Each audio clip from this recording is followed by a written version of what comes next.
What's up, guys? This is Ant-Man. I haven't made a video in a crazy long time. I'm not the most consistent YouTuber. I upload when I feel like it, and right now is no exception for sure. I just miss putting out videos. And this is different than some of the game reviews that I've done. And, sometimes I make music as well, but this is a little bit different. I've had the thought, I kind of want to talk about something that, I don't know, might be able to help someone. For context, and I guess as a preface, I've had insane fucking neurotic tendencies and neuroticism for most of my life. And a lot of it comes in the form of depression, life issues, family issues, self-esteem issues, and all that shit. And over time, I feel like I've gotten a pretty good grasp on it.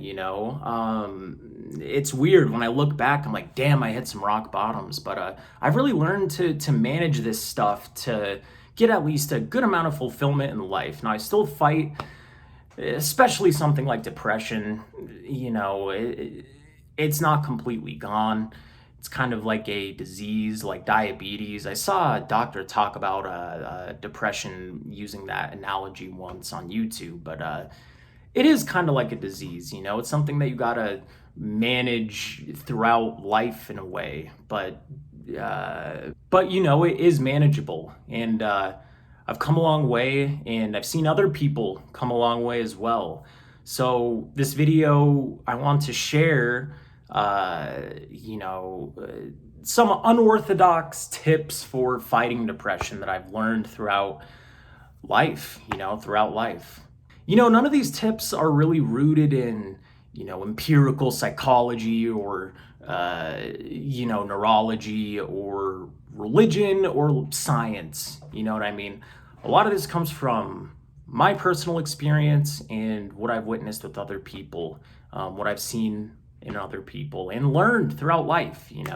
So these are some unorthodox tips. You might be kind of, I don't know, maybe you're kind of like me where some of the science-based explanations of depression don't really align with you, and things like medication don't really make sense because the depression is rooted somewhere deep, deep in the soul. Now, depression can look different for people. There is such thing as, like, I guess, a chronic medical depression, but I think in 90% of cases it's rooted in deeper things. And these tips are not to resolve those deeper issues, and they're more about managing the symptoms and achieving fulfillment and enjoyment from life despite that pain. So don't expect to heal all your trauma after watching this shit. Don't even expect any of this to be useful. I'm hoping that one person watching might get some benefit out of watching this, but I don't even know who's gonna watch this. I haven't made a video in a long time. I have no idea what the algorithm is like. There's AI and shit, fucking reels and shit. I don't give a fuck. If like 10 people watch this video, I'm cool with it. I don't care. But I'm gonna share, and hopefully someone can take something good out of this. I don't know, my thoughts. By the way, none of this video is scripted, as you can tell. I'm probably gonna cut it.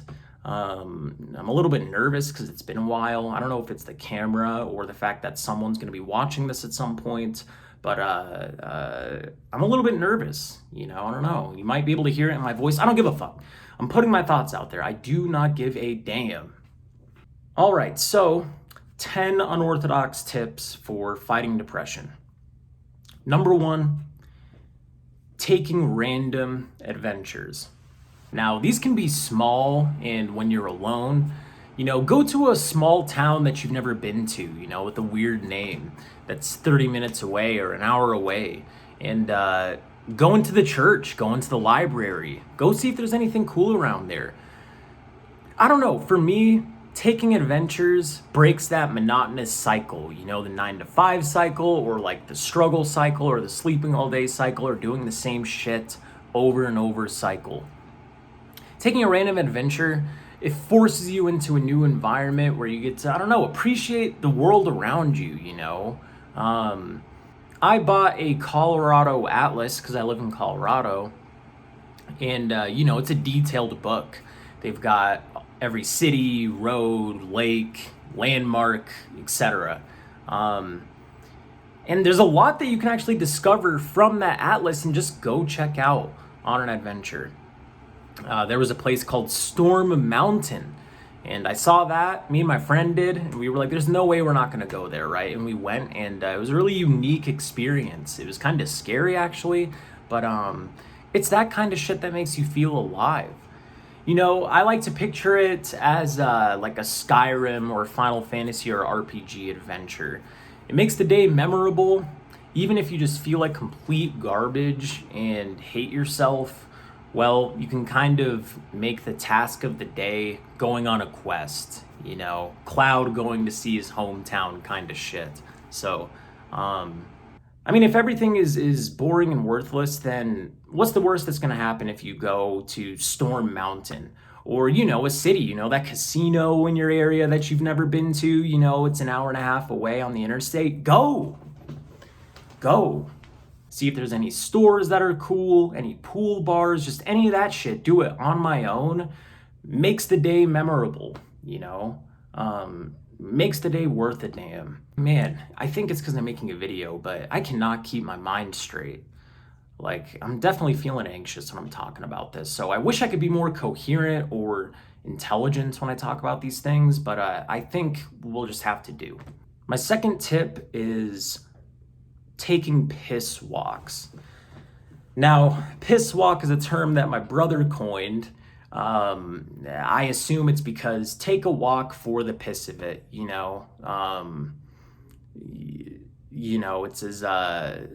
it's as meaningful as piss. Maybe that's what he means. I don't know. The etymology of it, I don't know. I'm trying to analyze, but it's as meaningful as piss. Just do it and wander. Wandering is the proper way to state this. Take a 2-hour walk. I don't know what it is, but when I'm feeling like just my soul is crushed or I just feel empty, I just wander, no goal. Observe kind of the stimuli that you're experiencing. Leaves, flowers, houses. Oh, cool decoration. Oh, cool tree.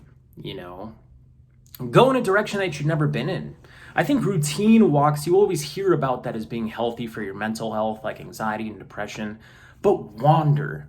There's a term, wanderlust, that, I think authors like it. I don't know, it's kind of some hipster shit. But it's real.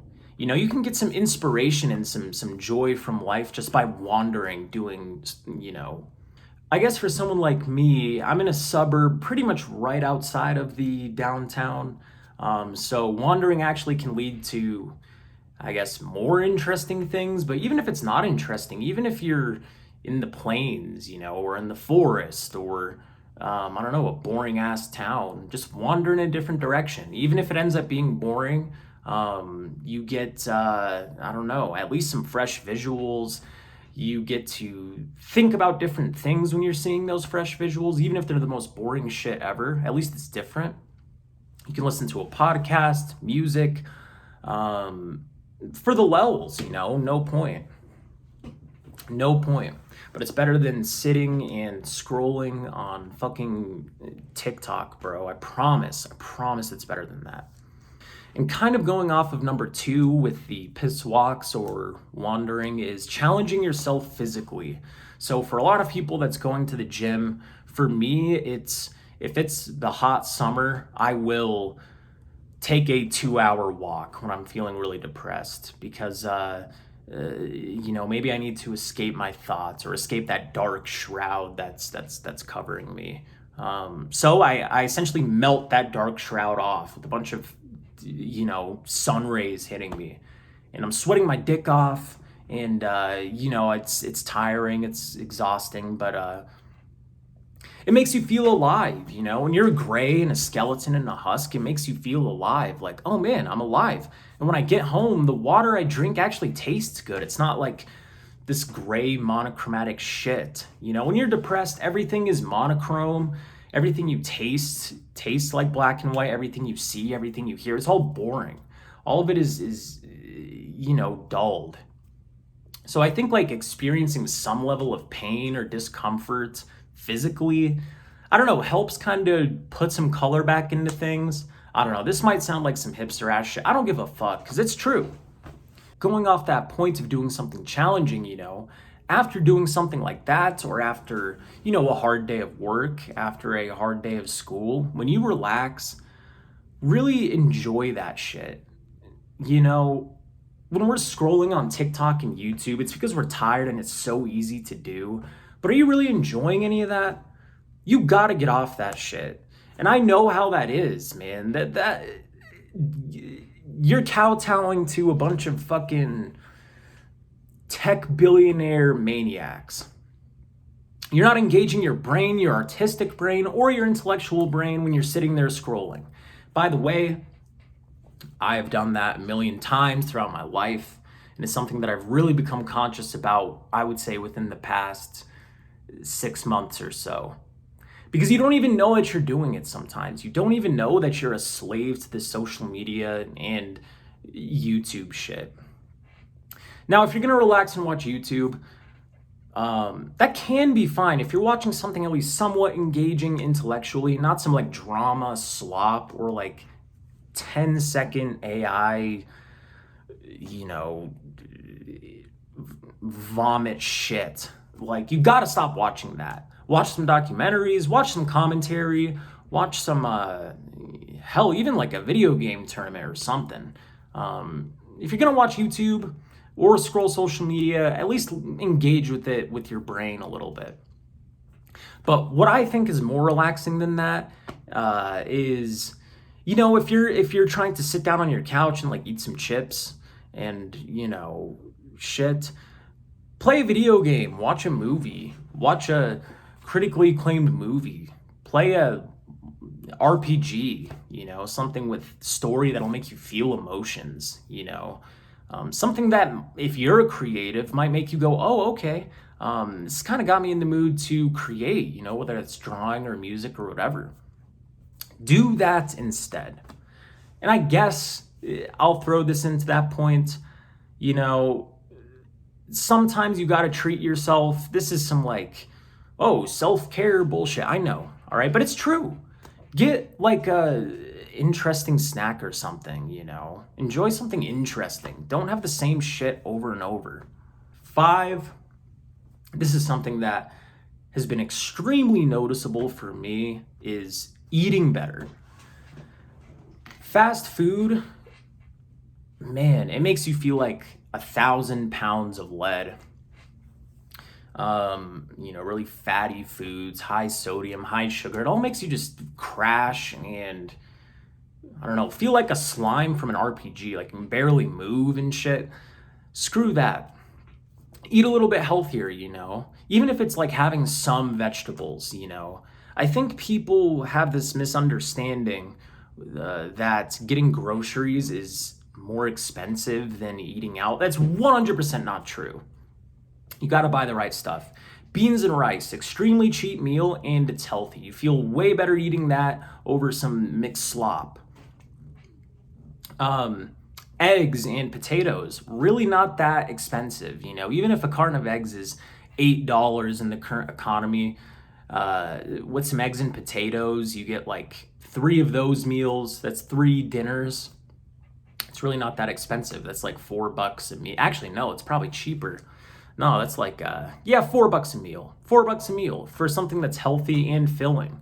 I don't know, for me, it was a game changer to eat healthy. I was buying fast food. At my rock bottom, I was buying fast food almost every day because I was I don't know, it was really convenient and easy, and, the same reasons why other people do, why they get fast food. But it's not worth it being convenient and fast if you feel like garbage and will end up scrolling on TikTok and not wanting to do anything.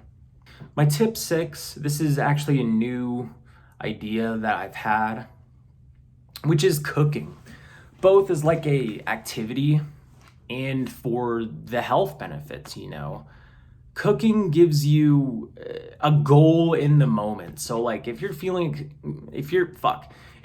extremely depressed, you're going to feel like There's no point to anything. I don't really have any goals. There's no long-term goal. There's no short-term goal. I'm just going day by day, 9 to 5 and shit like that. Well, when you're cooking, you actually have a goal.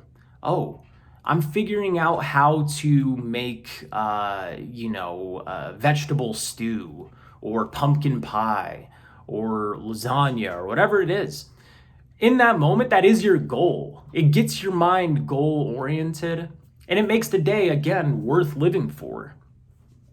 You're reminded that you're alive and that you're actually allowed to create these goals. You don't have to be floating around in a nebula your whole life.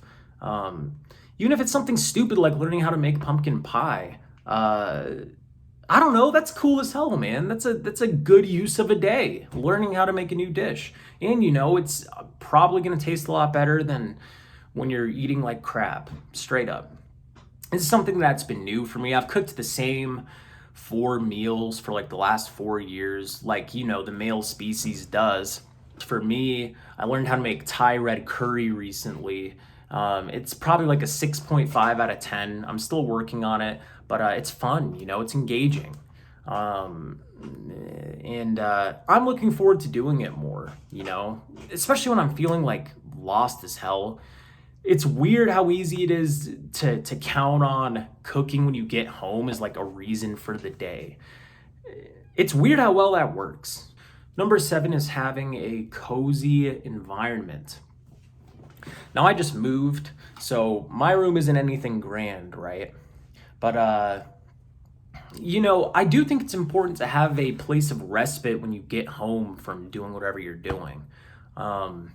You don't want your room or living room or kitchen being cluttered or gross or anything like that.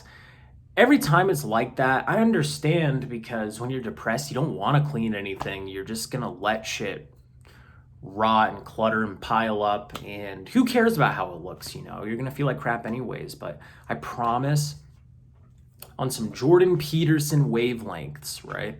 Jordan Peterson wavelengths, cleaning your room is helpful for something like depression. And actually releasing anxiety too. I've pretty much realized after like actually being decent at cleaning things and also making my place cozy that I'm kind of claustrophobic. Like I feel like garbage if my place isn't decently neat, something that you don't realize when you're depressed and everything's stacked up. Clean your room, bro. Get like a candle and like a poster or something. Get some cool lighting. The lighting in here, I'm making a video on my phone for the lulz, so I had to like rig some shit, but I got some like cool moody lighting normally. Actually, this is kind of cool right now. But tip number 8, being pro-social. I don't know if I have something like social anxiety, but a part of like my neuroticism is like in just brutal self-hatred. But if I push myself, even if I'm feeling like that, to talk with someone, even if it's not a friend or a family member, like if they're busy or something, just someone, 95% of the time I feel better. And even just in general, if you're feeling depressed and like you have, nothing means anything today, why not, if there's a kid selling lemonade on your corner, go buy some lemonade. Kids get excited about that. They want to tell you about their lemonade. And once you do that, you're like, damn, man, I have hope for the next generation. I have hope for humanity. I was able to appreciate this kid's, his product, I guess. And he enjoys sharing about it with you. Or even like if you go to a shop for whatever reason, talking with the store owner, asking them about the store, or like a museum or a library, people enjoy sharing information kind of like I'm doing with you right now. And for some reason, every time like I ask someone about something or want to get to know them, I feel better. That makes it sound like it's selfish when I interact with people and want to get to know them. But it's just a matter of fact that it does help with your own self-esteem, appreciation of the world, appreciation of other people. And they're enjoying it too. And as people, we like to see people happy, we like to make people's days. So be pro-social. Don't isolate and feel like, well, no one's gonna ever fucking like me. It's not worth interacting with people. Just do something kind for someone, or just try to get to know someone. Just do it anyways, man. Do it anyways. 9, look good. Now, I have my own trouble with this because I don't know. I've mostly for most of my life hated how I've looked, and if I look at myself too much, I'm looking at the camera, not me right now. But if I look at myself too much, I don't know, man. I'm still struggling with that. That's something I'm trying to figure out. But the very least I can do is groom properly, have some hygiene and shower and smell decent, and have some okay-ish clothes. I'm no stunner right now, believe me, nor have I ever been.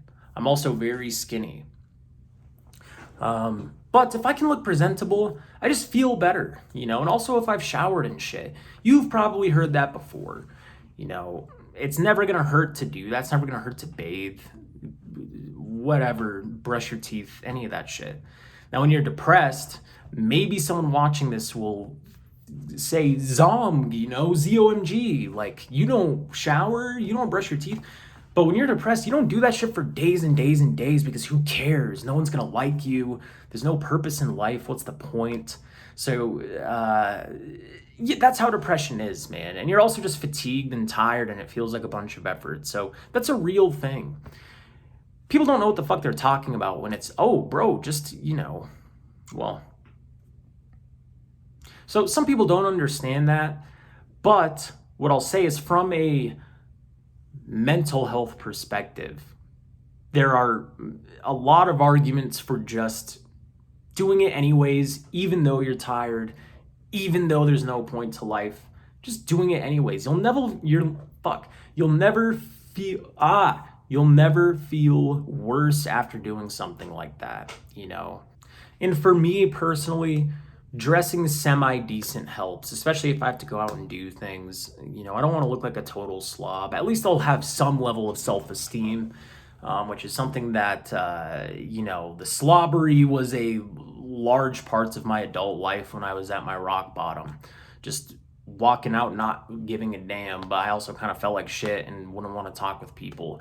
You are naturally more interested in talking with people and getting to know people and interacting when you know that you look okay and you're bathed.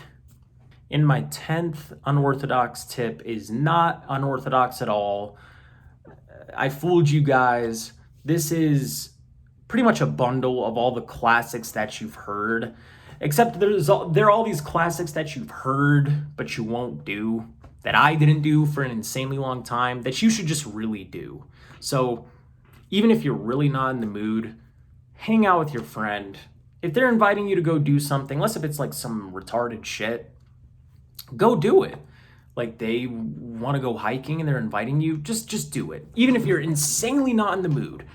You'll probably feel better afterwards, and it goes with the other tips that I've talked about. Adventuring, when you get home, you get to actually relax because you've, done something interesting or semi-intensive. It's just a good idea. And on top of that, earlier I was talking about how depression can come from a deeper place.